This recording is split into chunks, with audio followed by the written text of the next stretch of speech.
David Stone adalah seorang veteran perang Korea yang kini menjalankan bisnis tanaman hias di Peoria, Illinois. Tahun 2005 merupakan tahun jayanya ketika banyak bunga atau tanaman hias dari kebunnya dipesan dan dikirim ke berbagai kota di Amerika. Ia bahkan mendapat penghargaan sebagai pengusaha terbaik atas ketekunannya dalam menjalankan usahanya. Perayaan malam itu tampak sempurna, namun hal sebaliknya terjadi di pernikahan putrinya bernama Iris. Dia sangat khawatir karena ayahnya tidak pernah datang. Mary, ibunya, menenangkannya dan menyuruhnya untuk tidak menunggu ayahnya. Kemungkinan besar ayahnya tidak akan datang, karena David selalu mengutamakan pekerjaan dan tanamannya dibandingkan keluarganya. Pada tahun 2017, bisnis pabrik David bangkrut, rumahnya disita oleh bank, dan pernikahannya berakhir. Karena tidak punya tempat tinggal, dia memutuskan untuk pergi ke rumah cucunya Ginny, yang kebetulan sedang mengadakan pesta persiapan pernikahan. Ginny menyambutnya dengan hangat, karena biasanya dia tidak datang menghadiri acara keluarga. Namun, suasana berubah kacau saat Iris dan Mary tiba. Iris sangat kecewa karena David tidak pernah sekalipun datang ke keluarga manapun. Begitu juga dengan Mary, apalagi dia melihat mobil David penuh dengan perabotan.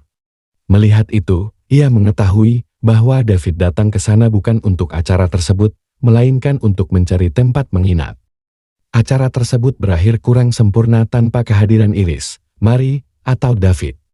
Sebelum pergi, David dihentikan oleh seorang pengunjung pesta bernama Rico.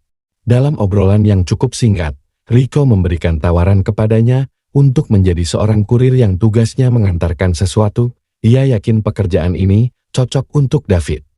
David tidak menganggap itu pekerjaan yang sulit, jadi keesokan harinya, dia datang ke alamat yang diberikan Rico kemarin untuk memulai pekerjaannya.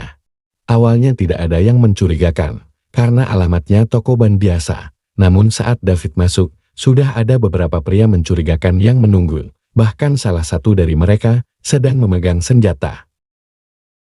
Salah satu dari mereka bertanya, di mana harus meletakkan barangnya, dan David dengan polosnya mengatakan, untuk menaruhnya di bagasi saja. David mendengarkan beberapa instruksi. Salah satunya adalah meninggalkan mobil selama 1 jam sesampainya di tempat tujuan.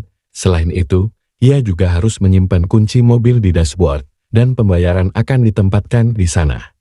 David curiga dengan paket yang dibawanya, apalagi pria bernama Emilio memintanya untuk tidak melakukan tindakan apapun, termasuk mencoba membuka isi paket tersebut, dan karena tidak ingin menimbulkan masalah, dia memilih untuk segera pergi dan menyelesaikan tugasnya.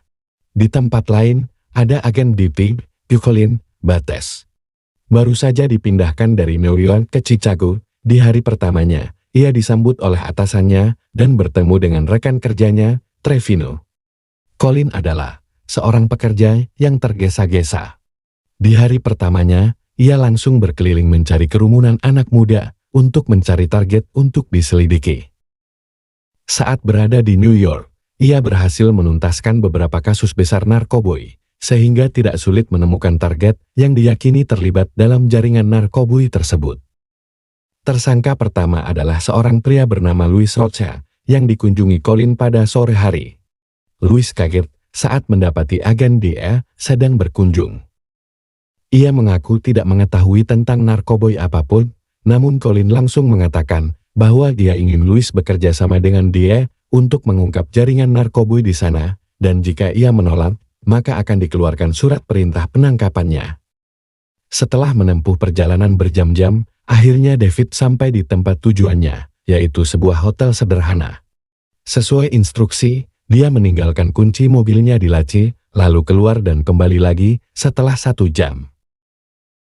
Seperti yang dikatakan oleh pria di toko ban, uang untuk pembayarannya sudah ada di laci, dan dia sangat terkejut dengan banyaknya uang tersebut.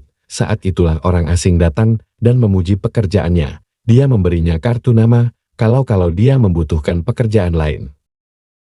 Untuk menebus kesalahannya kemarin kepada Ginny, dia datang menghadiri pernikahannya dan menepati janjinya dengan membayar biaya catering. Acara pernikahan berjalan sesuai rencana dan semua orang senang, termasuk Iris dan Mary. Selain menepati janjinya pada Ginny, dia juga berusaha meminta maaf kepada Mary. Dia mencoba membuka percakapan dengan lagu favoritnya dan mengajaknya menari, tapi dia tetap tidak bisa memaafkannya dan masih penasaran kenapa dia selalu mengutamakan pekerjaan daripada keluarga. Ratusan momen yang menghancurkan keluarganya, bahkan hingga saat ini putrinya masih membencinya. Pertanyaan ini membuatnya terdiam. Merasa pekerjaannya mudah dan menghasilkan banyak uang, ia kembali ke bengkel ban dengan menggunakan mobil baru. Kali ini, dia disambut hangat oleh mereka, dan tanpa mereka banyak bicara, barang dimasukkan ke dalam bagasi. David masih belum tahu kalau yang dikiranya sekadar barang otomotif pasar gelap ternyata itu narkoboy.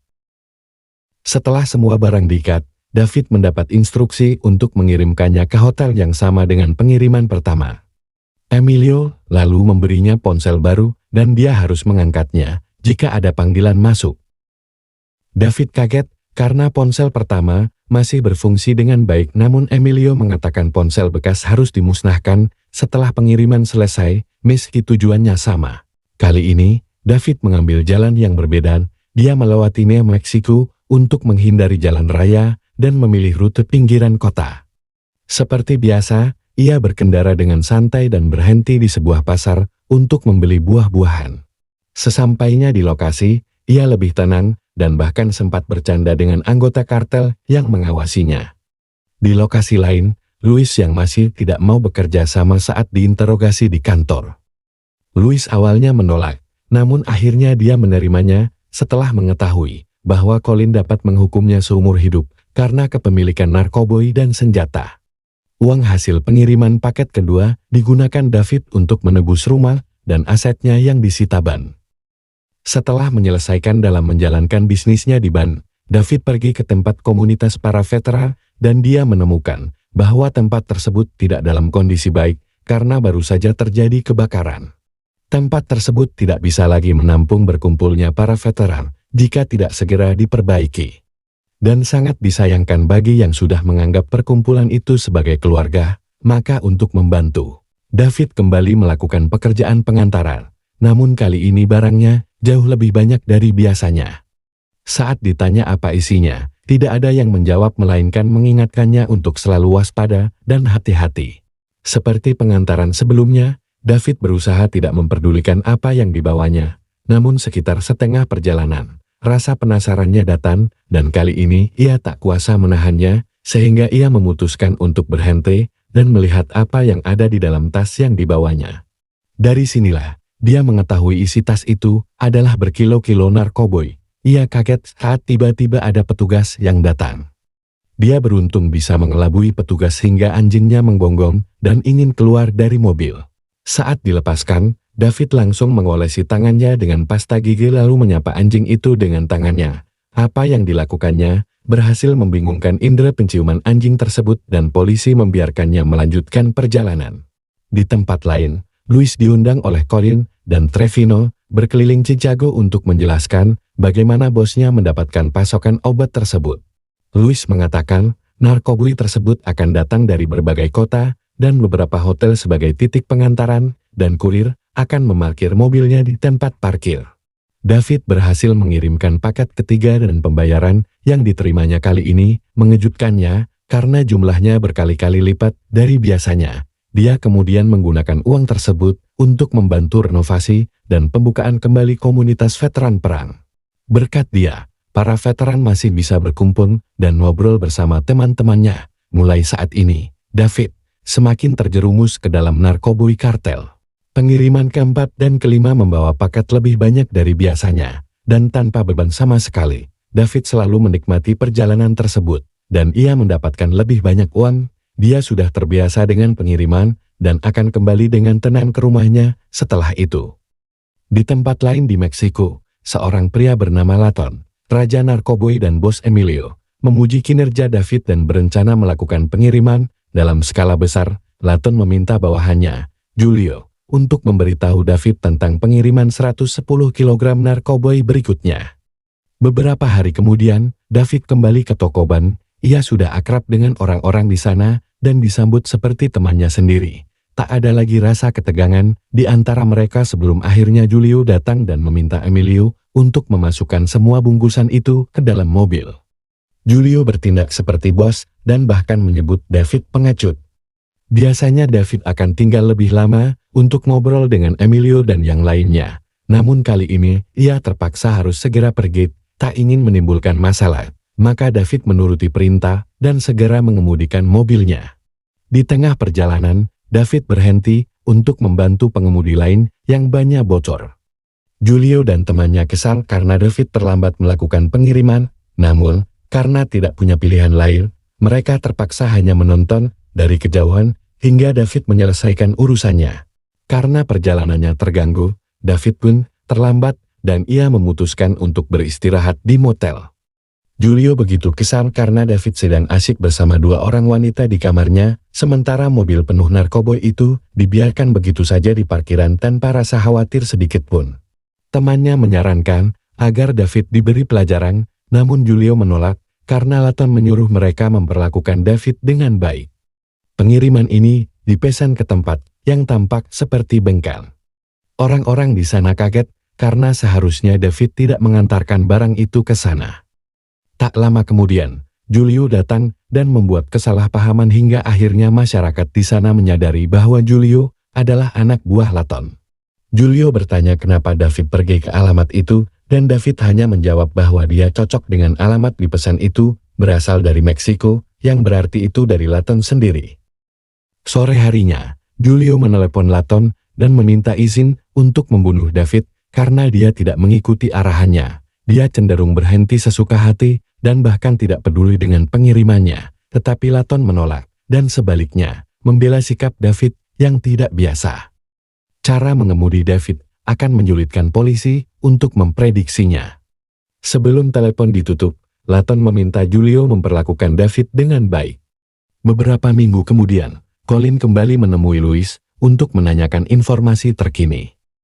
Louis memberinya sebuah buku yang berisi daftar pengiriman obat dan jumlah pengiriman. Louis menjelaskan, ada pengiriman obat yang berhasil mengirimkan ratusan kilogram dan pengirimannya dilakukan oleh seseorang yang bernama Tata atau kakek. Rutinitas pengirimannya terus diawasi oleh Julio dan kawan-kawan. Seperti biasanya, David selalu bepergian dengan santai menggunakan rute yang berbeda-beda. Saat itu, saat melewati sebuah restoran, David berhenti dan Julio terpaksa mengikutinya. David menyuruhnya untuk menikmati hidup daripada terlalu memikirkan pekerjaan. Ketika mereka berjalan ke mobil, Julio dihentikan oleh seorang polisi.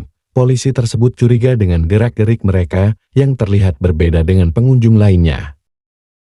Namun untungnya David mengatakan bahwa Julio dan temannya adalah pekerja yang akan membantunya bergerak, sehingga polisi meninggalkan mereka setelah David memberinya makanan. Pengiriman hari itu merupakan pengiriman terbesar bagi kartel. David berhasil membawa 282 kg narkoboy sekaligus tanpa kendala, dan sebagai ucapan terima kasih, Laton mengajaknya datang ke rumahnya. Keesokan harinya, David diterbangkan ke Meksiko dan disambut hangat oleh Laton. Dia diajak berkeliling dan disediakan pesta besar yang dihadiri banyak wanita. David menikmati pesta itu, bahkan diberikan seorang wanita cantik untuk menemaninya. Di tempat lain, Colin dan tim polisi setempat menggerebek dua tempat yang diduga tempat pengedar narkoboy. Lokasinya adalah sebuah rumah dan sebuah garasi, tetapi mereka hanya menemukan beberapa penghuni ilegal dan beberapa paket kecil narkoboy.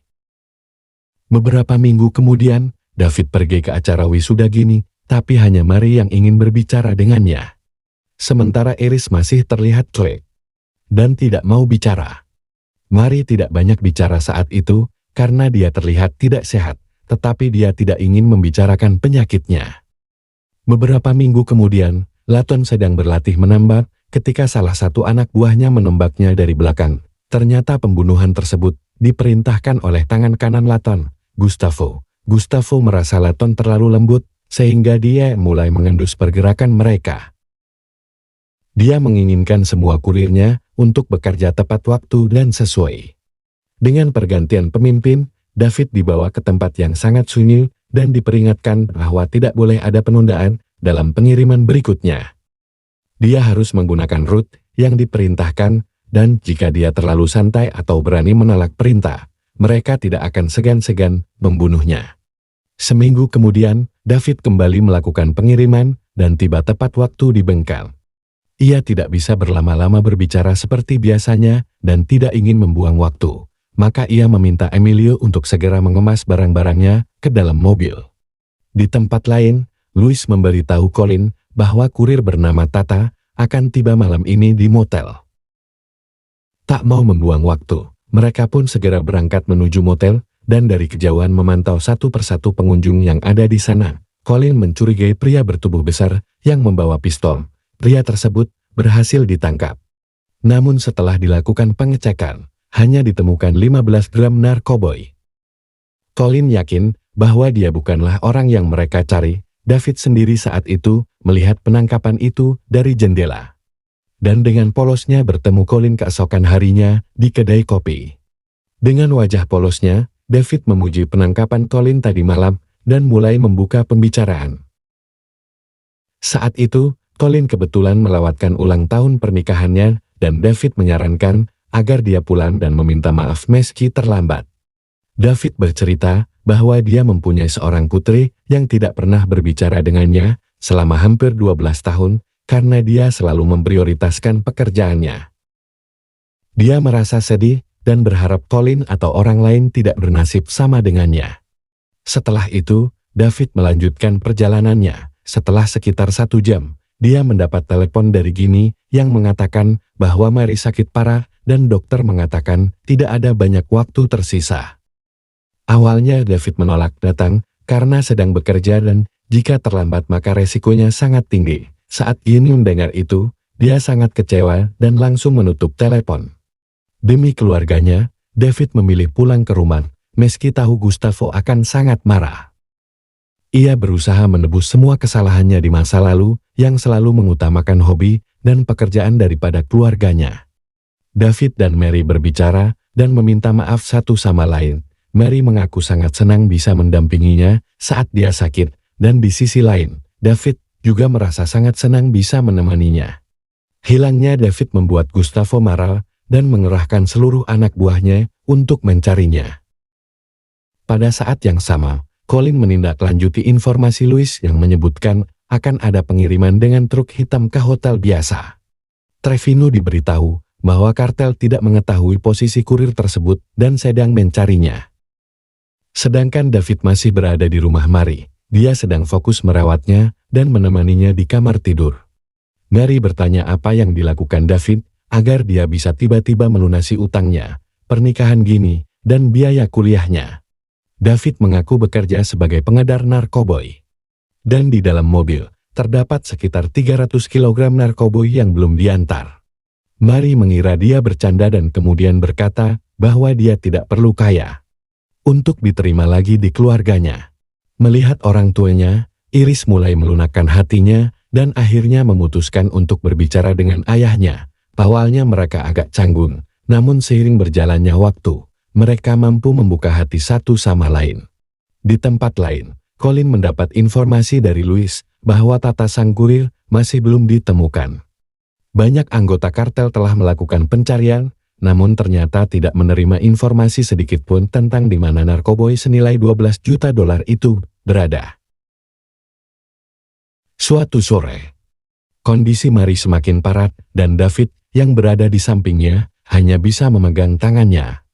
Sebelum menghembuskan nafas terakhirnya, ia mampu mengungkapkan perasaannya bahwa selama ini ia belum sepenuhnya membencinya. Dia akhirnya meninggal dengan damai, dan David tetap di sana sampai pemakaman selesai.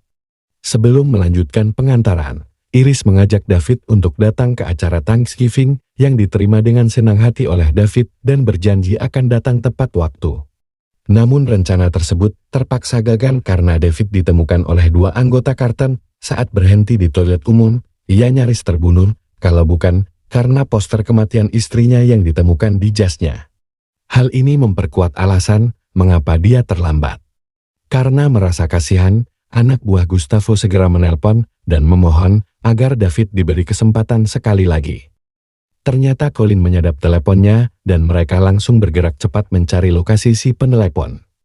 Tak butuh waktu lama lokasi ditemukan dan helikopter langsung dikerahkan untuk mencari truk berwarna hitam tersebut yang kemudian terlihat di jalan raya. Colin dengan bantuan beberapa polisi akhirnya berhasil mencegat dan menangkap David tanpa perlawanan. Setelah ditangkap, David dan Colin mengobrol sebentar. David mengaku beruntung bisa menemani saat-saat terakhir istrinya dan kini pihak keluarga sudah bisa menerimanya.